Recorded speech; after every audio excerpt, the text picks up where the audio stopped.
ಎಲ್ಲರಿಗೂ ಮತ್ತೊಮ್ಮೆ ನಮಸ್ಕಾರ. ಇನ್ಸೈಡ್ ಸರ್ ಯೂಟ್ಯೂಬ್ ಚಾನಲ್ಗೆ ಸ್ವಾಗತ. ನಿನ್ನೆ ನಡೆದಂಥ ರಾಜಸ್ಥಾನ್ ರಾಯಲ್ಸ್ ಮತ್ತು ಮುಂಬೈ ಇಂಡಿಯನ್ಸ್ ಮ್ಯಾಚಲ್ಲಿ ರಾಜಸ್ಥಾನ್ ರಾಯಲ್ಸ್ 27 ರನ್ ಭರ್ಜರಿ ಜಯ ಸಾಧಿಸಿದ್ದಾರೆ ಅಂತಲೇ ಹೇಳ್ಬೋದು. ನಿನ್ನೆ ಮ್ಯಾಚ್ ನಡೆಯೋದು ಸ್ವಲ್ಪ ಲೇಟ್ ಆಯಿತು, ಯಾಕಂದರೆ ಮಳೆಯ ಕಾರಣದಿಂದ ಪಿಚ್ ಅಂಡರ್ ಕವರಲ್ಲಿತ್ತು. ಸೊ ಮಳೆ ಬೀಳ್ತಾನೆ ಇತ್ತು, ಟಾಸ್ ಕೂಡ ಲೇಟ್ ಆಯಿತು.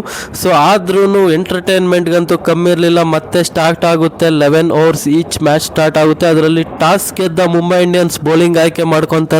ಫಸ್ಟ್ ಬ್ಯಾಟಿಂಗ್ ಬಂದಂತ ರಾಜಸ್ಥಾನ್ ರಾಯಲ್ಸ್ ಒಳ್ಳೆ ಚೆಚ್ಚಾಕ್ಬಿಡ್ತಾರೆ ಮುಂಬೈ ಇಂಡಿಯನ್ಸ್ ಅವ್ರನ್ನ ಅಂತಾನೆ ಹೇಳ್ಬೋದು. 150 ರನ್ ಮಾಡ್ತಾರೆ ಕೇವಲ 11 ಓವರ್ಗಳಲ್ಲಿ 3 ವಿಕೆಟ್ಗಳನ್ನು ಕಳ್ಕೊಂಡು. ಇದ್ರಲ್ಲಿ ನೋಡಿದ್ರೆ ಸೂರ್ಯವಂಶಿ ಮತ್ತೆ ಯಶಸ್ವಿ ಜೈಸ್ವಾಲ್ ಅವರು ಅದ್ಭುತವಾದ ಬ್ಯಾಟಿಂಗ್ ಆಡ್ತಾರೆ ಅಂತಲೇ ಹೇಳ್ಬೋದು. ಯಶಸ್ವಿ ಜೈಸ್ವಾಲ್ ಅವರು 77 ರನ್ ಮಾಡ್ತಾರೆ 32 ಬಾಲಲ್ಲಿ. ಮತ್ತು ವೈಭವ್ ಸೂರ್ಯವಂಶಿ ಅವರು ಸ್ಟಾರ್ಟ್ ಮಾಡೋದೇ 6 ಅದು ಯಾರು ನಮ್ಮ ಒನ್ ಜನರೇಷನ್ ಬೌಲರ್ ಅಂತ ಕರೆಯಲ್ಪಡುವಂಥ ಬುಮ್ರಾ ಅವ್ರಿಗೆ ಫಸ್ಟ್ ಬಾಲ್ 6 ಹೊಡೆಯೋ ಮೂಲಕ ಮ್ಯಾಚ್ಗೆ ಶುಭಾರಂಭ ಮಾಡ್ತಾರೆ ಅಂತಲೇ ಹೇಳ್ಬೋದು. ಇನ್ನು ಅದೇ ರೀತಿ ನೋಡ್ತಾ ಬಂದರೆ ವೈಭವ್ ಸೂರ್ಯವಂಶಿ ಅವರು ಕೂಡ 39 ರನ್ ಮಾಡ್ತಾರೆ 14 ಬಾಲಲ್ಲಿ. ಇನ್ನು ಮುಂಬೈ ಬೌಲಿಂಗ್ ಅಂತೂ ಯಾರು ಅಷ್ಟೊಂದು ಚೆನ್ನಾಗಿ ಮಾಡಲ್ಲ. ಹಾರ್ದಿಕ್ ಪಾಂಡ್ಯ ಅವರು ಸ್ವಲ್ಪ ಎಕನಾಮಿಕಲ್ ಆಗಿ ಮಾಡ್ತಾರೆ. ಬುಮ್ರಾ ಅವರು ಕೂಡ ಎಕ್ಸ್ಪೆನ್ಸಿವ್ ಆಗ್ತಾರೆ. ಇನ್ನು ಅಲ್ಲಾ ಗಜನ್ಫರ್ ಅವರು 2 ವಿಕೆಟ್ ತೆಗಿತಾರೆ 21 ರನ್ ಕೊಡ್ತಾರೆ. ಇನ್ನು ಮುಂಬೈ ಇಂಡಿಯನ್ಸ್ ಕಡೆ ಬ್ಯಾಟಿಂಗ್ ಅಂತ ಬಂದರೆ ಯಾರು ಅಷ್ಟೊಂದು ಚೆನ್ನಾಗಿ ಆಡಲ್ಲ. ರೋಹಿತ್ ಶರ್ಮಾ ಅವರಾಗಲಿ, ರೇಯನ್ ರಿಕಾಲ್ಟನ್, ತಿಲಕ್ ವರ್ಮಾ, ಹಾರ್ದಿಕ್ ಪಾಂಡ್ಯ ಎಲ್ಲರೂ ಬೇಗ ಔಟ್ ಆಗ್ತಾರೆ. ಶರ್ಫೆನ್ ರುದರ್ಫೋರ್ಡ್ ಮತ್ತು ನಮನ್ ಧೀರ್ ಅವ್ರು ಮಾತ್ರ 20-25 ರನ್ ಹೊಡಿತಾರೆ ಅಂತಲೇ ಹೇಳ್ಬೋದು. ಇನ್ನು ಆರ್ ಬೌಲಿಂಗ್ ಅಂತ ಬಂದರೆ ನಾಂಡ್ರೆ ಬರ್ಗರ್ ಅವರು 2 ವಿಕೆಟ್ ತೆಗಿತಾರೆ 21 ರನ್ ಕೊಡ್ತಾರೆ. ಮತ್ತು ರವಿ ಬಿಷ್ಣೋಯ್ ಅವರಾಗಲಿ, ಸಂದೀಪ್ ಶರ್ಮಾ ಅವರಾಗಲಿ ತಲಾ 2 ವಿಕೆಟ್ ಪಡ್ಕೊತಾರೆ ಅಂತಲೂ ಹೇಳ್ಬೋದು.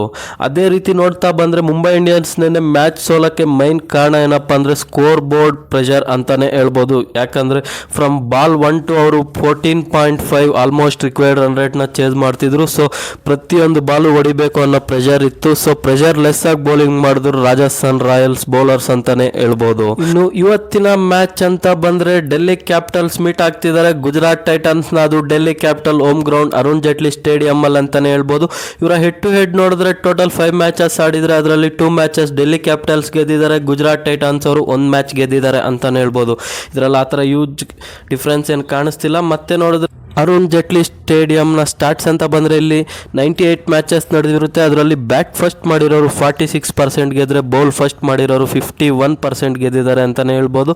ಇಲ್ಲಿ ನೋಡಿದ್ರೆ ಫಸ್ಟ್ ಇನ್ನಿಂಗ್ ಅವರೇಜ್ ಸ್ಕೋರ್ 171 ಇದೆ, ಸೆಕೆಂಡ್ ಇನ್ನಿಂಗ್ದು 155 ಇದೆ. ಮತ್ತು ಇಲ್ಲಿ ಹೈಯೆಸ್ಟ್ ಟೋಟಲ್ ಅಂತ ಬಂದರೆ 278 by Sunrisers Hyderabad against KKR ಅಂತಲೇ ಹೇಳ್ಬೋದು. ಇಲ್ಲಿ lowest score 44-2 against by SRH by against DC ಅಂತಲೇ ಹೇಳ್ಬೋದು. ಅದು 4 ಓವರ್ಸ್ ಆಗಿರುತ್ತೆ. ಮತ್ತು ಇಲ್ಲಿ ಹೈಯೆಸ್ಟ್ ಚೇಸ್ ಅಂತ ಬಂದರೆ 219 ಫಾರ್ 6 ಬೈ CSK, ಅದು ಅಗೇನ್ಸ್ಟ್ MI ಇರುತ್ತೆ.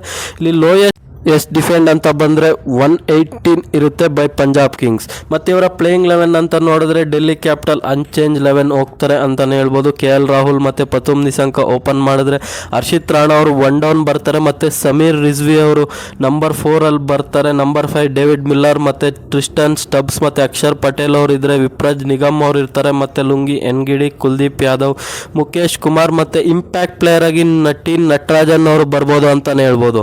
ಇನ್ನು ಗುಜರಾತ್ ಟೈಟನ್ಸ್ ಕಡೆ ಗಿಲ್ ಅವರು ವಾಪಸ್ ಬರ್ಬೋದು. ಸೊ ಅವರು ಮತ್ತೆ ಸಾಯಿ ಸುದರ್ಶನ್ ಅವರು ಓಪನ್ ಮಾಡಿದ್ರೆ 1 ಡೌನ್ ಅಲ್ಲಿ ಜೋಶ್ ಬಟ್ಲರ್ ಅವರು ಇರ್ತಾರೆ. ನಂಬರ್ 4 ಅಲ್ಲಿ Glenn Phillips, number 5 Washington Sundar, Shahrukh Khan, Tewatia ಮತ್ತು ರಶೀದ್ ಖಾನ್ ಅವರು ಇದ್ರೆ. ಬೌಲರ್ಸ್ ಅಂತ ಬಂದರೆ ರಬಾಡಾ, ಮೊಹಮ್ಮದ್ ಸಿರಾಜ್, ಅಶೋಕ್ ಶರ್ಮಾ, ಪ್ರಸಿದ್ಧ ಕೃಷ್ಣ ಅವರು ಇರ್ತಾರೆ ಅಂತಲೇ ಹೇಳ್ಬೋದು. ಇನ್ನು KL ರಾಹುಲ್ ಅವ್ರಿಗೆ ನೋಡ್ತಾ ಇದ್ರೆ ಲಾಸ್ಟ್ 2 ಮ್ಯಾಚಸ್ ಇಂದ ಅವ್ರಿಗೆ ಆ ಥರ ಒಳ್ಳೆ ಮ್ಯಾಚಸ್ ಆಗಿರಲ್ಲ, ಒಳ್ಳೆ ಇನ್ನಿಂಗ್ಸ್ ಆಡಿರಲ್ಲ. ಸೊ ಹೋಪ್ಫುಲಿ ಈ ಮ್ಯಾಚ್ ಅವರು ಚೆನ್ನಾಗಿ ಆಡ್ತಾರೆ ಅಂದ್ಕೊಳ್ಳೋಣ. ಇನ್ನು ಪತುಮ್ ನಿಸಂಕ ಅವರು ಚೆನ್ನಾಗಿ ಆಡಿದ್ದಾರೆ ಲಾಸ್ಟ್ ಮ್ಯಾಚ್. ಸಮೀರ್ ರಿಜ್ವಿ ಅವರು ಒಳ್ಳೆ ಬ್ಯಾಟಿಂಗ್ ಆಡ್ತಿದ್ದಾರೆ ಲಾಸ್ಟ್ 2 ಮ್ಯಾಚಸ್ಸಿಂದ. ಸೊ ಡೆಲ್ಲಿ ಕಡೆ ಬ್ಯಾಟಿಂಗ್ ಅಂತೂ ಸಾರ್ಟ್ ಔಟ್ ಆಗಿದೆ ಮತ್ತು ಬೌಲಿಂಗ್ ಎಕ್ಸೆಪ್ಷನಲ್ ಇದೆ. ಮತ್ತು ಇನ್ನು ಗುಜರಾತ್ ಟೈಟನ್ಸ್ ಅಂತ ಬಂದರೆ ಗಿಲ್ ಅವರು ಲಾಸ್ಟ್ ಮ್ಯಾಚ್ ಸ್ವಲ್ಪ ಇಲ್ನೆಸ್ಸಿಂದ ಆಚೆ ಕೂತಿದ್ರು. ಸೊ ಅವರು ಈ ಮ್ಯಾಚ್ ಸ್ಟ್ರೈಟ್ ಅವೇ ವಾಕಿನ್ ಮಾಡ್ತಾರೆ. ಇನ್ನು ಸಾಯಿ ಸುದರ್ಶನ್ ಅವರಂತೂ ಈ ಟೀಮ್ಗೆ ಬ್ಯಾಕ್ ಬೋನ್ ಆಗಿದ್ದಾರೆ ಅಂತಲೇ ಹೇಳ್ಬೋದು. ಇನ್ನು ಜೋಶ್ ಬಾಟ್ಲರ್ ಮತ್ತು ಗ್ಲೆನ್ ಫಿಲಿಪ್ಸ್ ಅವರು ಚೆನ್ನಾಗಿ ಆಡ್ತಿದ್ದಾರೆ. ಇನ್ನು ಈ ಟೀಮ್ನ ವೀಕ್ನೆಸ್ ಅಥವಾ ಏನಾದರೂ ದೌರ್ಬಲ್ಯ ಇದೆ ಅಂದರೆ ಅದು ಇವರ ಮಿಡ್ಲ್ ಆರ್ಡರ್ ಅಂತಲೇ ಹೇಳ್ಬೋದು. ಯಾಕಂದರೆ ಈ ಮಿಡ್ಲ್ ಆರ್ಡ್ರಲ್ಲಿ ಆ ಥರ ಭಯ ಹುಟ್ಟಿಸೋಂಥ ಪ್ಲೇಯರ್ಸ್ ಯಾರೂ ಇಲ್ಲ.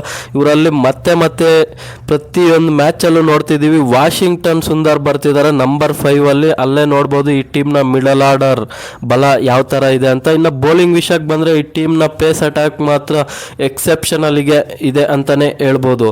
ಇನ್ನು ಅದೇ ಬೋಟ್ ಟೀಮ್ ಕಂಪ್ಯಾರಿಸನ್ ಅಂತ ಬಂದರೆ ಫಾರ್ ಅವೇ ಇದ್ದಾರೆ ಗುಜರಾತ್ ಟೈಟನ್ಸ್ಗಿಂತ ಡೆಲ್ಲಿ ಕ್ಯಾಪಿಟಲ್ಸ್ ಅವರು ಅಂತಲೇ ಹೇಳ್ಬೋದು. ಮತ್ತು ಈ ಗುಜರಾತ್ ಟೈಟನ್ಸ್ ಟೀಮ್ ಅವರು ಈ ಮ್ಯಾಚ್ ಏನಾದರೂ ಗೆಲ್ಲಬೇಕು ಅಂದರೆ ಅವರ ಟಾಪ್ ಆರ್ಡರ್ ಚೆನ್ನಾಗಿ ಪರ್ಫಾರ್ಮ್ ಮಾಡಿದ್ರೆ ಅವರು ಗೆಲ್ತಾರೆ, ಇಲ್ಲಾಂದರೆ ಈ ಮ್ಯಾಚ್ ಕೂಡ ಇವರು ಸೋಲ್ತಾರೆ ಅಂತಲೇ ಹೇಳ್ಬೋದು. ಇನ್ನು ಇವತ್ತಿನ ಪ್ರಿಡಿಕ್ಷನ್ ಅಂತ ಬಂದರೆ ಡೆಲ್ಲಿ ಕ್ಯಾಪಿಟಲ್ಸ್ ಅವರು ಇವತ್ತು ಒನ್ ಸೈಡಲ್ಲಿ ಮ್ಯಾಚ್ ಹೊಡಿತಾರೆ ಅಂತಲೇ ಹೇಳ್ಬೋದು ಗುಜರಾತ್ ಟೈಟನ್ಸ್ ಮೇಲೆ. ಇಲ್ಲಿವರೆಗೂ ಶೋ ನೋಡಿದೆ ಎಲ್ಲರಿಗೂ ಧನ್ಯವಾದಗಳು. Thank you. ಲೈಕ್ ಮಾಡಿ, ಶೇರ್ ಮಾಡಿ, ಸಬ್ಸ್ಕ್ರೈಬ್ ಮಾಡೋದನ್ನು ಮರಿಬೇಡಿ. Thank you so much.